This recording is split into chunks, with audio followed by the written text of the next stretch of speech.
రెడ్డప్ప గారు మాధవి స్టార్ట్ చేయమ్మా.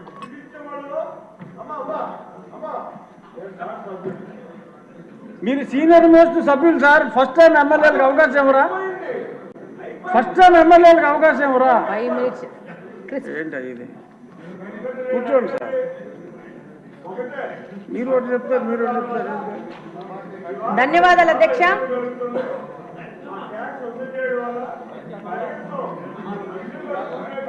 ధన్యవాదాలు అధ్యక్ష, ఈ అవకాశం నాకు ఇచ్చినందుకు.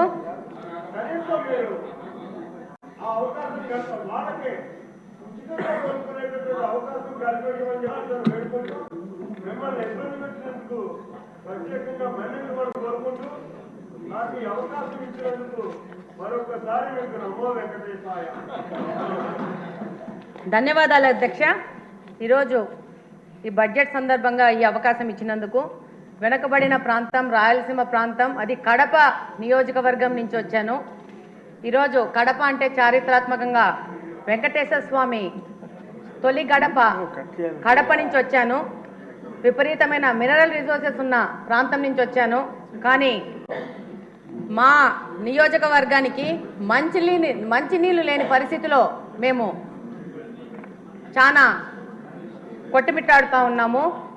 దాదాపు బ్రిటిషర్స్ కాలంలోనే మాకు ఎయిర్పోర్ట్ ఉంది, ఎయిర్ బేస్ ఉంది. అప్పుడే డెవలప్ అయిన కడప నియోజకవర్గానికి ఈ రోజు పరిస్థితి ఏంటంటే, మాధవి గారు ఇది బడ్జెట్ మీద డిస్కషన్ చెప్తాను అట్లా. మీ సమస్యకి మళ్ళీ టైం దొరుకుతుంది. మీ నీటి సమస్యకి కొంచెం చెప్పండి. కొంచెం చెప్పండి అధ్యక్ష. ఈరోజు దాదాపు 164 స్క్వేర్ కిలోమీటర్స్ విస్తీర్ణం ఉన్న కడపలో దాదాపు ఈరోజు 5 లక్షల జనాభా ఉంది.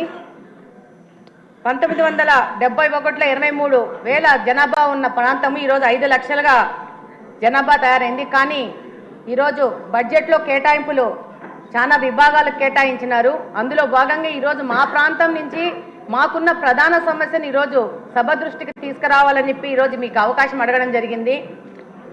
అందులో భాగంగా ఈరోజు మాకు వాటర్ రిసోర్సెస్ గురించి చూస్తే 2 water resources, Penna river, Buggavanka almost అది ఫంక్షనింగ్లో లేదు. పెన్నా రిసోర్సెస్ వస్తే, పెన్నా రివర్కి వస్తే 2 గండి water works, Lingampally water works నుంచి మాకు నీళ్ళు వస్తున్నాయి. దాదాపు కరువు పీడిత ప్రాంతం వల్ల దాదాపు ఏ డివిజన్లో కూడా 3 నుంచి 4 రోజులకు గాను ఒక్కసారి నీళ్ళు ఇవ్వలేని పరిస్థితిలో కడప నియోజకవర్గం నడుస్తూ ఉంది. దాదాపు 20% గృహాలకు ఇంకా మంచినీళ్ళ కనెక్షన్ లేదు.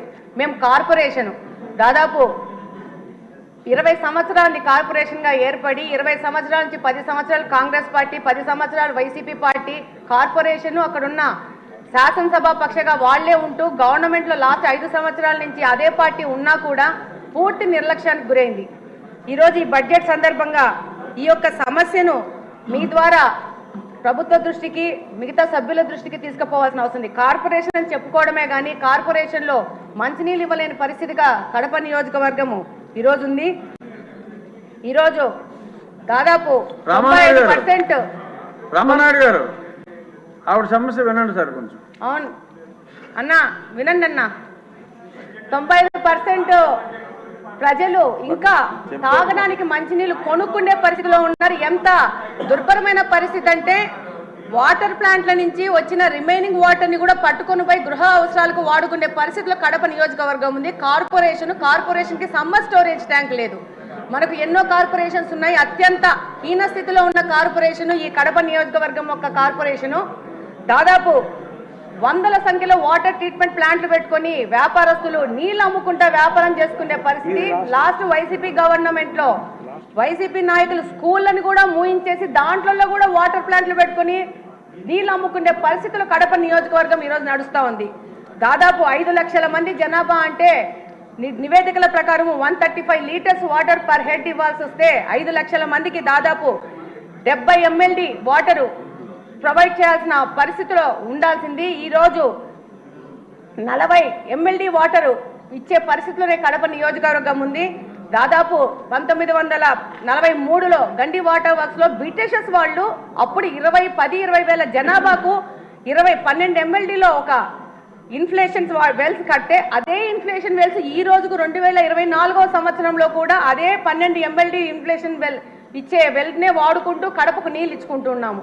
దాదాపు 5 నుంచి 6 రోజులకి నీళ్లు రాని పరిస్థితి. వచ్చిన నీళ్లు మురికి నీళ్లు ఎందుకు వస్తున్నాయంటే డ్రైనేజ్ వాటర్ తీసుకెళ్లి మీ అందరికీ తెలుసు కడపలో బుగ్గంకాన ఉంటుంది, కడప నడి మధ్యలో వెళ్తూ ఉంటుంది. అందులోకి ఈ యొక్క డ్రైనేజ్ వాటర్ తీసుకెళ్లి అదే వాటరు పెన్నాలో కలిసి అదే వాటర్ మళ్ళీ పంపు చేసుకొని మళ్ళీ మా వినియోగంకు వాడుకోవాల్సిన పరిస్థితిలో ఉంది. ఒక ఎస్టీపీ లేదు, ప్లాంట్ కట్టలేని పరిస్థితిలో ఈ కార్పొరేషన్ ఉంది, నిధుల కొరత ఉంది.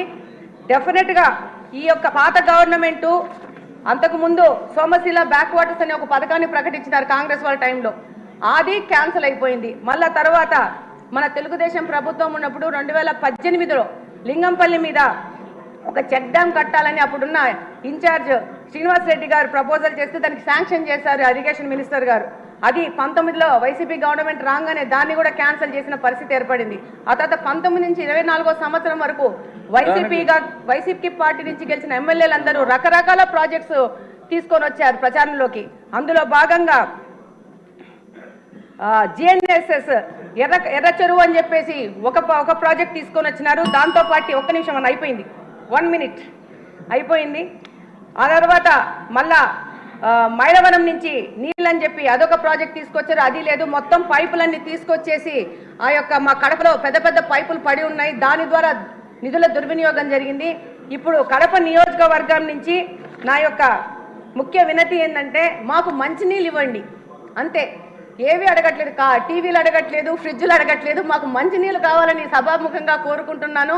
ఇదొక కడప నియోజకవర్గంలోని ప్రజలందరి బాధను ఈ సందర్భంగా ఈ యొక్క సభ దృష్టికి తీసుకొస్తూ దానికి సంబంధిత మంత్రులు, ఇరిగేషన్ మంత్రులు గారికి, అలాగనే మున్సిపల్ మంత్రులు గారికి, ముఖ్యమంత్రి గారికి ఈ విషయం ప్రత్యేకంగా చెప్పాల్సిన అవసరం ఉంది. మా కడప నియోజకవర్గం 2 ముఖ్యమంత్రులను ఇచ్చింది. 2 ముఖ్యమంత్రుల యొక్క నిర్లక్ష్యానికో మరి వాళ్లకు కడప అంటే చిన్న చూపో, కడప హెడ్ క్వార్టర్స్ లో మంచినీళ్ళు లేని పరిస్థితిలో కడపను తీసుకొచ్చినారంటే చాలా దౌర్భాగ్యమైన పరిస్థితి. మా కడప నియోజకవర్గం ఒక డిప్యూటీ సీఎం ని కూడా ఇచ్చింది. ఆయనకు అవగాహన రాహిత్యం వల్ల దాదాపు కడప నిర్లక్ష్యం చేసుకుని కడపలో నీళ్లు లేని పరిస్థితి, నీళ్లకు రామాని కొట్టుకునే పరిస్థితికి ఈ రోజు కడపని తీసుకొచ్చారు. డెఫినెట్ గా మంత్రులు గాని, ముఖ్యమంత్రి గాని, సంబంధిత మినిస్టర్లు గాని ఈ యొక్క విషయాన్ని పూర్తిగా మీరు 3 నిమిషాల్లో ముగించమ్మా. ఆదినారాయణ రెడ్డి గారి తర్వాత ఆయనకి ఇద్దాం అన్న. థ్యాంక్ యూ అన్నయ్య అవకాశం ఇచ్చినందుకు.